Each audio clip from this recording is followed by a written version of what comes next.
O gráfico da LDA, no exemplo, ele dá para usar uma função homemade, né, uma função caseira que eles desenvolvem. Aí o que eu fiz? Eu coloquei aqui no script a função aqui embaixo. E aí aqui basta eu pegar aqui, se eu quiser, aqui é a função toda que eles escreveram para gerar o gráfico, né? Uma função caseira, uma homemade, né? Então eu venho aqui e seleciono, né, essa função toda aqui e né, ela vai aparecer aqui na área de trabalho aqui disponível. Plot LDA Function. Então, o gráfico da LDA aqui a gente vai... Aí tem toda a explicação aqui, né, de cada argumento, ok? É bem explicadinho, bem legal. Então, aqui eu entro com o objeto, né, o SPLDA2, os grupos, vem do GR. Eu quero plot sites, eu quero que seja só o símbolo, acho que é isso, o 2. Plot centroids é só, deixa eu ver, plot 2. Print the site names. E o plot the group centroids triangles with assigned group colors. E esse mul com F aqui, deixa eu ver o que é. Fator de multiplicação para o tamanho das arrows das variáveis.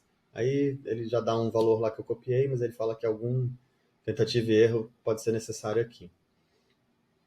Então vamos rodar ali para a gente ver o gráfico como é que fica.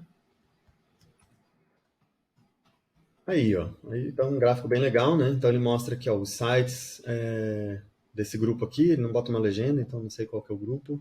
O verde, quem que é grupo 1, 2, 3 e 4, né? E a gente vê aqui as variáveis ambientais, ó. Então esses grupos aqui, ó, eles têm muito mais relação com altitude, oxigênio.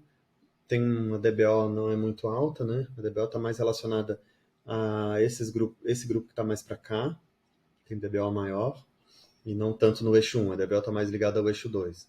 Então, sites com mais oxigênio e de áreas mais altas estão aqui no eixo LDA1, né? Então estão discriminados para cá, e os outros que têm menos oxigênio, áreas mais baixas, estão discriminados para cá. Então dá um gráfico bem interessante. E aqui os triângulos são os centroides de cada grupo, né? Aí, se a gente quiser, a gente pode usar a validação cruzada, né, esse cross-validation, para validar esses grupos, né, que a gente viu antes ali, aquele sucesso de classificação, né? A diferença é que a gente vai usar aqui esse argumento CV igual a true. Eu vou salvar um outro aqui, ele fala que é jackknife, né? Chama como jack.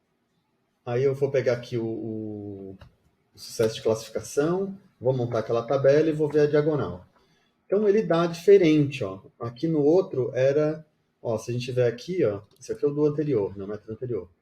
Ele fala que o método anterior é muito otimista. Então eu tenho aqui, usando a validação cruzada para os grupos 2 e 3, dá diferente, dá menor, ó, 0,66 e 0,75. O porquê? O porquê é que essa validação cruzada, ela usa um método de leave and out, né, que eles chamam leave and out procedure. Então, cada teste desse, o que ele faz? Ele vai testar um determinado site, ele tira esse site, faz a LDA 100 e depois bota aquele site, aí tira o outro, faz a LDA 100. Então, esse tirar e colocar aí, que eles falam que dá vamos dizer assim, uma sucesso de classificação menos otimista e mais até realista, né?